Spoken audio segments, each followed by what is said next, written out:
Okay, let us explore our Google Classroom. So in this portion, if you're going to click this, you can see here the classes, the calendar, to review. No? So these are my uh, classrooms. So I am a member here, or I am teachers here in the created online classroom. Then these are some of my class, no, in other Google Class rather. So we have our archived classes. So if you want to see the announcement, so you can see it here in the stream section. No, so this is our CBD1 Saturday class, the title. Then this is our meeting link.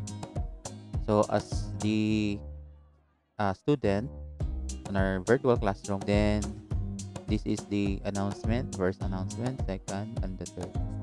So kindly read lang time to time, check diri dapita, no, kung na mga appear diri kasi diri pud nato makita ang atong mga class kuan, mga activities makita diri.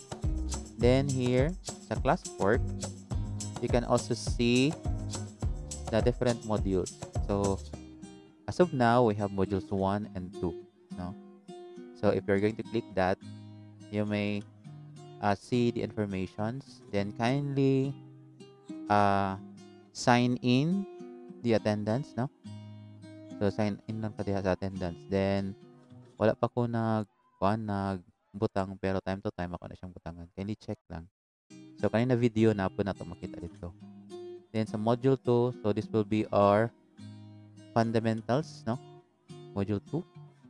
So mo ni siya akong i-post diri ang atong discussions karong Saturday na kuan, that will be on May 22, 2021.